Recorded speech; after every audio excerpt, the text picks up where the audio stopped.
First ever factory outlet Mukunda jewellery KPHB Kothapet Khammam Somajiguda Hanamkonda.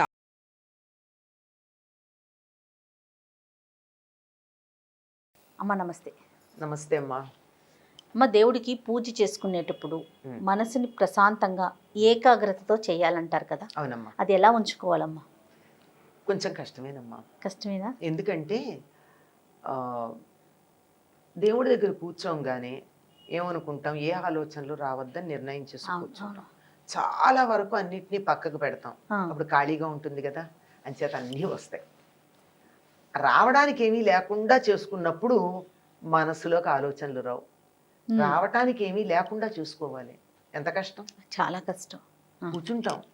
కూర్చోంగానే ప్రశాంతంగా ఉంటుంది. ఇంత ప్రశాంతంగా ఉంటే నిన్న జరిగిపోయిన సంఘటనలు కానీ, రేపు జరగాల్సిన విషయాలు కానీ, ఇక్కడి నుంచి లేవగానే చేయాల్సిన పనులు కానీ ఇవన్నీ వరుసగా వస్తాయి. ఇవన్నీ ముందే ప్రణాళిక వేసుకుని వాటికి తగిన ఏర్పాట్లు చేసుకుని కూర్చుంటే రావు కదా. ఇది మనసుకు సంబంధించి. ఇంకా శరీరానికి సంబంధించి ఒక్కొక్కసారి ఏం జరుగుతుంది అంటేనమ్మా, తుమ్ములు రావటం, ఆవలింతలు రావటం, తర్వాత నిద్ర రావటం, చెడు ఆలోచనలు రావటం, ఇవన్నీ మొదలవుతూ ఉంటాయి. అవి వచ్చినప్పుడు ఏమనిపిస్తుందా, వాటి లేటిని మనం ఆపలేకపోతాం. కానీ ఏంటి ఇలా జరిగింది, ఎక్కడైనా పొరపాటు జరిగిందా, లేదా ఏదైనా పొరపాటు జరిగిద్దా, వాటికి సంకేతాల అనే భావన కూడా వస్తూ ఉంటుందమ్మా. కానీ ఎప్పుడైతే మనం ప్రశాంతంగా కూర్చుంటామో అప్పుడు శరీరంలో మంచి మార్పులు జరుగుతాయి. ఆ మార్పులు జరుగుతూ కొన్ని రకాలైనటువంటి చెడు బయటకు వచ్చేస్తూ ఉంటుంది. ఆవలింతలు ఎందుకు వస్తాయమ్మా? బాగా అలసిపోతే వస్తాయి. అంతేకాకుండా ఆవలింతలు రావడానికి ఆక్సిజన్ తక్కువ అవడం కారణం. ఆక్సిజన్ తక్కువైతే ఆవలింతలు వస్తాయి. మనం దేవుడి దగ్గర కూర్చోగానే ఒక రకమైనటువంటి ప్రశాంతత వచ్చి గట్టిగా ఊపిరి పీల్చుకుని హాయిగా, దాంతో ఏమవుతుంది, ఆ ఊపిరి పీల్చుకున్నాక మనకి అంతగా అలవాట్లేదు కదా, దాంతో ఆవలింతలు వస్తాయి. అందుకే మన వాళ్ళు ఏం చేస్తారు అంటే, పూజకు ముందు మీరు ముక్కు పట్టుకోండి అంటూ ఉంటారు. నిజానికి ముక్కు పట్టుకోవడం కాదు, అక్కడ ప్రాణాయామం చేయాలి. 3 సార్లు అనులోమ విలోమ ప్రాణాయామం.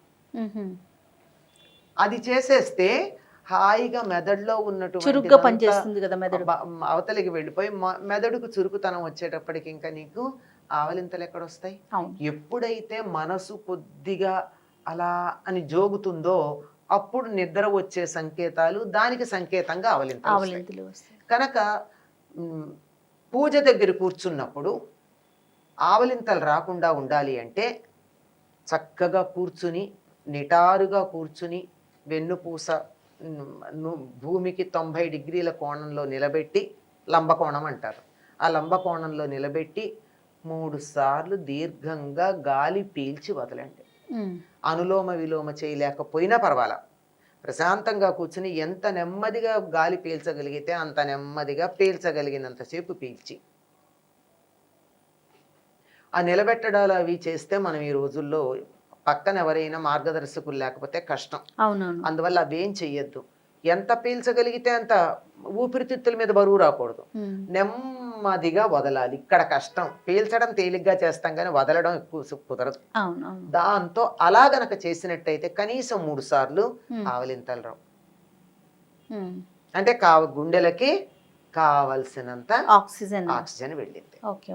ఆ తర్వాత ఎప్పుడైతే మనం కంఫర్ట్ జోన్ అంటామే, ఆ కంఫర్ట్ జోన్లోకి పెడతామో అప్పుడు ఏమవుతుంది, నిద్రపోదాం అనిపిస్తుంది.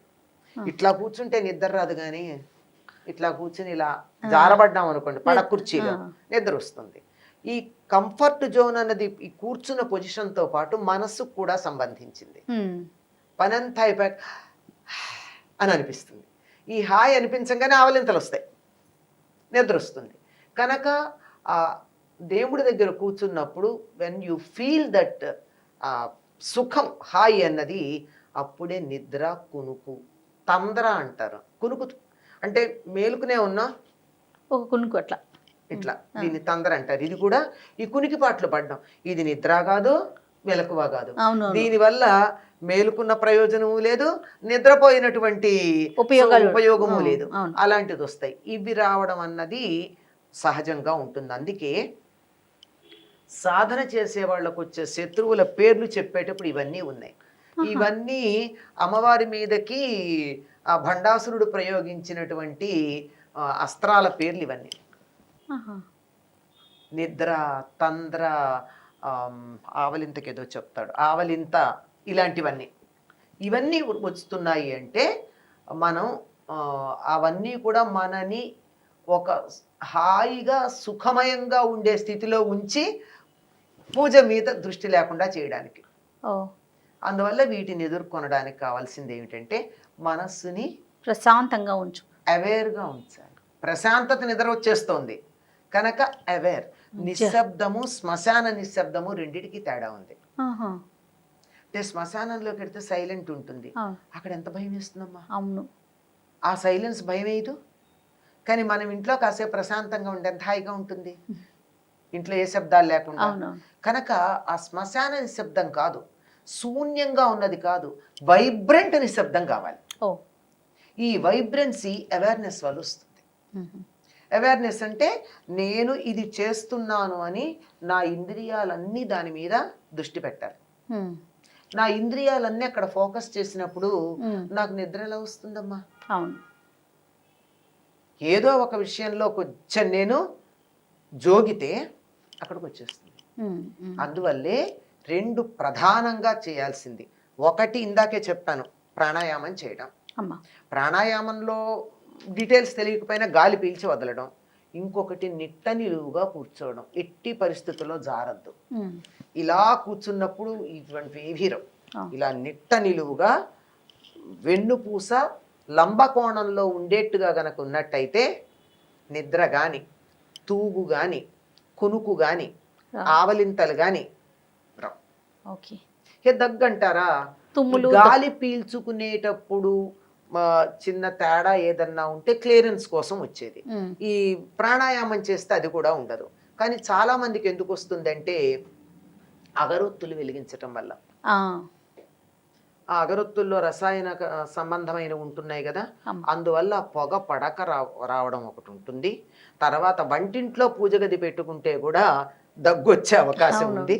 అది కూడా అప్పుడు తెలియదు మనకు, అక్కడ వంట చేసేప్పుడు వస్తున్నది, ఇక్కడ కూర్చున్నప్పుడు వస్తే గుర్తుపడతాం గనక వస్తుంది, అంతే తప్ప మరొకటి కారణం కాదమ్మా. తుమ్ములు ఒకటి, తర్వాత చెడు ఆలోచనలు కూడా. చెడు ఆలోచనలు వస్తాయి. ఖాళీగా ఎప్పుడు ఉంటామో అప్పుడు అన్ని రకాల ఆలోచనలు వస్తూ మిగిలినప్పుడు ఏ ఆలోచనలు చేస్తామో అవే ఇప్పుడు బాగా మీదకి వస్తాయి. ఆ చెడు ఆలోచనలు వస్తే వద్దు బాబోయ్ నాకు ఇట్లాంటివి రాకూడదని దూరంగా పెడతాం. అప్పుడు ఇప్పుడేమైంది, ఖాళీగా పెట్టామా అవి వచ్చాయి. అందువల్ల వాటిని రానియండి. ఆహా నాకు ఇటువంటి ఆలోచన వస్తుందా అని నా ఆలోచనలకి నేను సాక్షిగా ఉండి వాటిని జడ్జి చేయడం మొదలుపెట్టాక విరవు. ఏంటి నాకు ఇవాళ వాళ్ళ మీద కసి తీర్చుకోవాలని వచ్చిందా, ఆహా నా మనస్సు ఇలా కసి మీద కూడా పెడుతోంది అనమాట. మనకి మనమే జడ్జి చేసుకోవాలి. అది వాటిని ఆలోచించుకుంటూ ఉండాలి, వాటిని రానివ్వాలి, అంతే. సాక్షిగా చూస్తూ ఉండాలి. నాకు ఇవాళ పగ తీర్చుకోవాలన్న ఆలోచన వచ్చిందనమాట, అంతే అంతే. మంచి చెడు కూడా వద్దు, నాకు ఇవాళ కూడని పదార్థం తినాలని అనిపించింది అనమాట. ఓ నా మనస్సు ఇలాంటి కోరికలు కూడా కోరుతోంది, అది అంతే. ఇలా రానిస్తే ఎన్ని వస్తాయండి, ఎన్నాళ్ళు వస్తాయి, 4 రోజులు వస్తాయి, 10 రోజులు వస్తాయి, అంతే. తర్వాత రావు. ఇదొక్కటే మార్గం. మనసుని కేంద్రీకరిద్దామనుకుంటే గోడ కొట్టిన బంతిలాగా అణిచిపెట్టినటువంటి స్ప్రింగ్ లాగా ఎప్పుడన్నా పైకి లేస్తుంది. ఎప్పుడు మనస్సుని కేంద్రీకరించే పని చెయ్యకండి, మనస్సుని లయం చెయ్యండి. దీన్ని మనం అశుభంగా భావించాలంటారా? ఎందుకంటే దేవుని ముందు జరిగే క్రియ కదా. కాదమ్మా, అశుభంగా ఎందుకు భావిస్తాం? నా మనసులో ఇన్నాళ్ళు ఉన్నాయి, ఇక్కడికి వచ్చింది, ఇప్పుడు నేను శుభ్రం చేసుకుంటున్నాను స్వామి, ఈ సమయంలో కూడా వస్తున్నాయి, దీన్ని క్లియర్ చేయమని ప్రార్థించుకోండి. అసలు ఎప్పుడు రాకూడనివి కదా అవి. ఇప్పుడు ఎందుకు, ఇప్పుడు మాత్రమే కాదు, ఇప్పుడు వచ్చాయని బాధపడుతున్నాం కానీ ఎప్పుడైనా రావచ్చా అవి? ఎప్పుడూ రాకూడనివి. ఎప్పుడూ రాకూడనివి గనక ఇవాళ నుంచి ఇంకా నాకు రాకుండా ఉండాలి అని అనుకోండి, అంతే. అనుకుని ఇట్లాంటివి వస్తున్నాయా అని అనుకోండి, అంతే తప్ప అది పెద్ద అశుభమేం కాదమ్మా. మనకి ఎప్పటి నుంచో పేరుకుపోయినటువంటివన్నీ ఆ స్టోర్ రూమ్ తలుపు తెరిస్తే పాడైపోయినటువంటి వాటి వస్తువుల వాసన వచ్చినట్టు వస్తూ ఉంటాయి. అవి రానిండి, తీసేద్దాం, క్లీన్ చేద్దాం, అయిపోతుంది. తప్పకుండా అమ్మా. నమస్తే.